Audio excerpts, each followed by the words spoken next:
Tell us when you're thumbs up.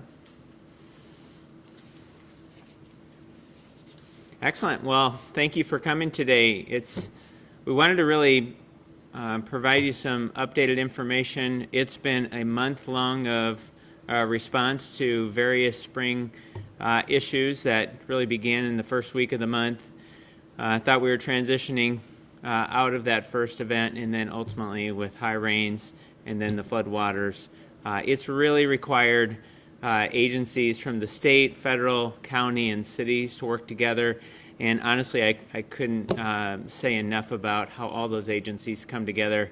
And just really, once everybody starts focusing on one key thing, which is making sure people are safe and prepared, just thousands of decisions get made.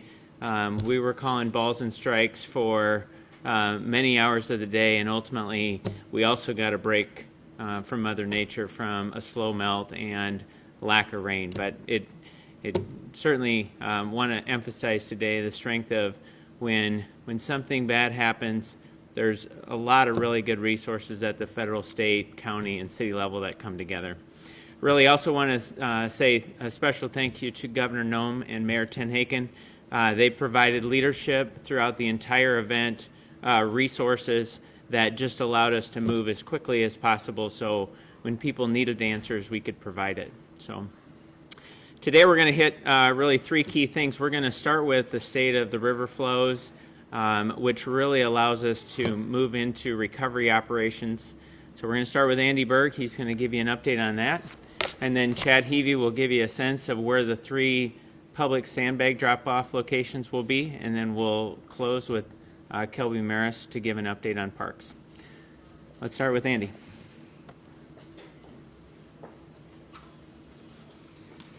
Good morning. Andy Berg, Public Works. As Mark mentioned, first we're going to talk with river flows, where we're at right now. The Big Sioux River flows peaked on the 26th at about 17,900 CFS. Currently that is down to 16,200, and we're going to see that elevation hold for a few days here, probably into early next week, with those waters coming from the Watertown area, the snowmelt to the north. We don't expect those levels to go up due to that. There's enough attenuation between there and here, but it is going to keep that level up. So our process here is, the waters have receded from their peak. We will be going out with our normal levee maintenance crews and just watching those flows, watching the levee elevations, looking for any potential wet areas along there. But basically the expectation is we've gotten through the peak, the waters are receding, the levee system performed excellently, and we had no issues with it. So it was a great test of our system. We think it performed admirably. The flows we will continue to watch. The Weather Service provides great information on their website for river forecasting, so we can see what to expect for the next week. Those trends are showing, following that Monday, Tuesday time frame, that they will start to drop off a little bit more rapidly, which is a great thing. So from now till early next week, we'll just continue to monitor things. We are not doing our 24-hour levee patrol any longer. Our levee maintenance crews that regularly watch the levee will continue to do so through the weekend into early next week. The Corps of Engineers has provided technical assistance through this event. They've been a great resource, provided a lot of insight to our federal levee system. They will be demobilizing today as well. Let's see here. The levee system is ready for the next event. We are constantly out checking for areas of erosion or any other concern. Have not found anything of significance. Any small areas that need a little riprap, we are addressing those so that we are ready for our next high river flow event. There is nothing in the forecast, thankfully, indicating anything like that, but we always want to be prepared. So as we move into recovery from this last event, our sandbagging operations, Chad Heavey will get us up to speed on that.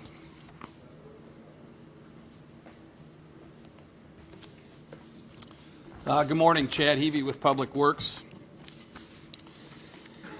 Yeah, now the big question. What do we do with all the sandbags?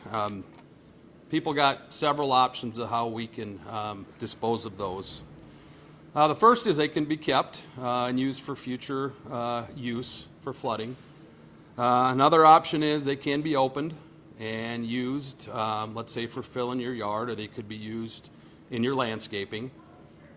But a lot of these properties have a lot of bags to dispose of. So the final option is we are going to open up 3 public drop-off locations, and they can be disposed of at those locations. The first location is Riverdale Park, which is at 2000 East 24th Street. I believe it's the one here in my near left.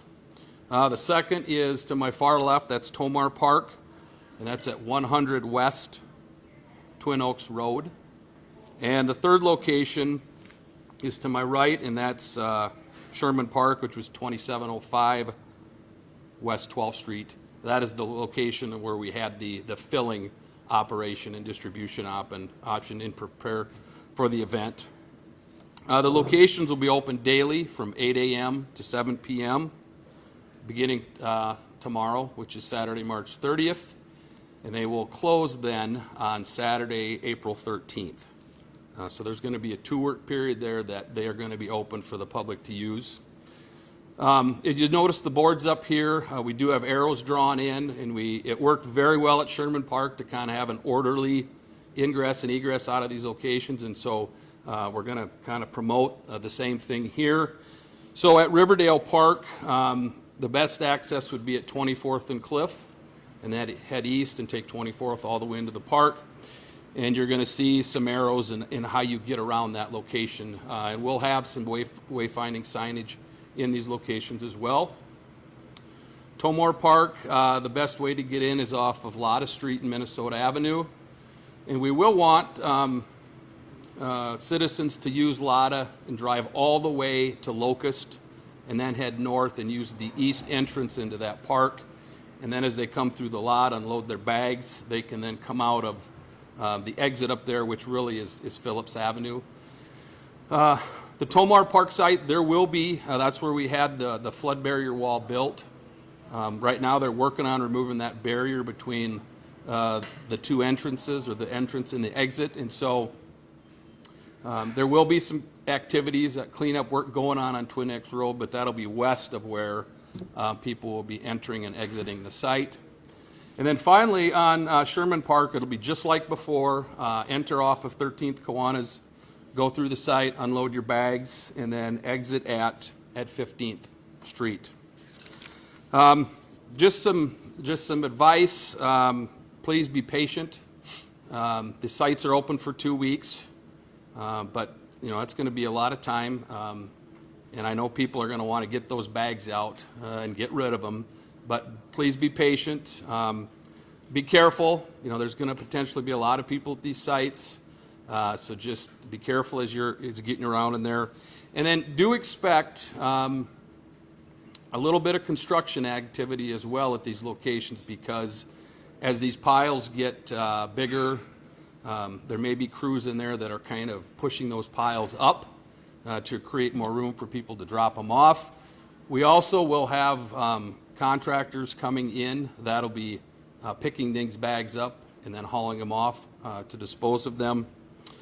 So please just be careful, be conscious, take your time, and use the entire 2 weeks. And I think we'll have an operation just like we had when we were filling and distributing bags. So with that, I will turn it over to Kelby.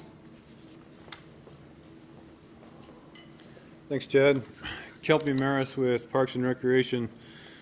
While the flooding did impact and did damage to the park system, essentially from Legacy Park all the way down through Falls Park, we are in the midst of our cleanup efforts and restoring some of that damage.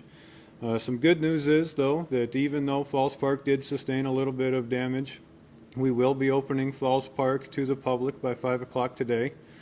The 2 exceptions to that within the park are the lower viewing platform on the west side of the park did sustain some flood damage. We are in the process of fencing that off but we'll open the balance of the park to the public. Also, the bike trail as it goes underneath Falls Park Drive is also still underwater, and that part of Falls Park will also be closed. In addition to that, we are also going to open approximately 11 miles of the bike trail system from 49th Street, from West 49th Street, just north of Sertoma Park, going north along the levee system all the way to Falls Park Drive. Crews will be out today removing barricades and continuing the cleanup efforts along that stretch of trail.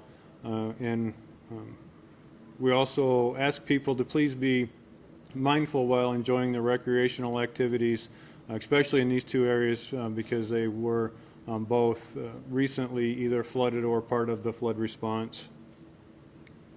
With the exception of Falls Park and this stretch of bike trail, the rest of the parks on our closed list remain closed.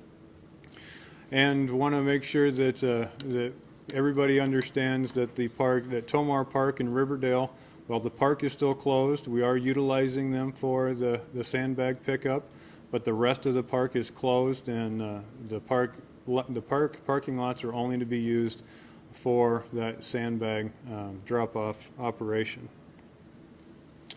At this time, the city team would be happy to answer any questions that you may have. So there is a lot of water still up north, especially like in the Watertown area, and they're expecting flooding coming up next week, but it hasn't even crested yet up there. So can you kind of walk us through why you guys are so confident that there won't be any more flooding here? So the question was, with the peak still forecasted in the Watertown area and the water and the flows still high in that area, are we confident in the predictions down in the Sioux Falls area? Yes, we are confident in that. There's a lot of analysis that goes into that by the Weather Service based on the gauging stations all the way from Sioux Falls up to the Watertown area. There is a lot of snowpack and melting occurring up there causing that peak, but there's a lot of floodplain, a lot of space, a lot of time involved in that water getting down to the Sioux Falls area, and the models show that attenuation from the northern area of the watershed down to us will help spread that out. That's in part why our current elevations are holding flat for the next 4 or 5 days, is that water is coming through. It's just not confined or not a short enough travel time that it would peak it again down here. So what's going to happen to all the sand from the bags? Where does the sand bag come from? The question was, what's going to happen with the sandbags or the sand? So we are in the process of letting a contract where a contractor will come into those sites,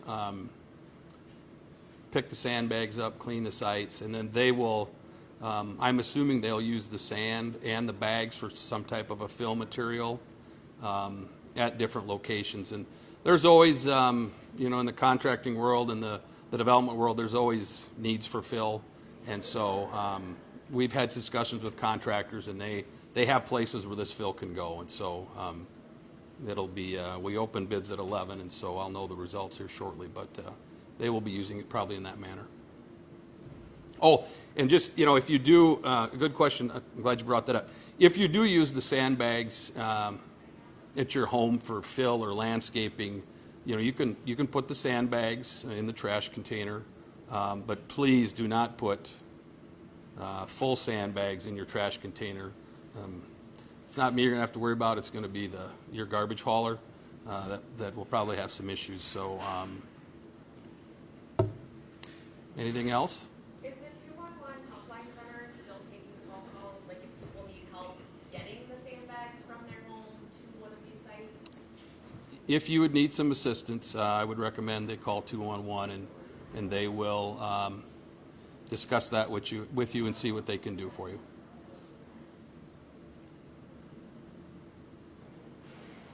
Well, we'll see you tomorrow morning at 8, hopefully.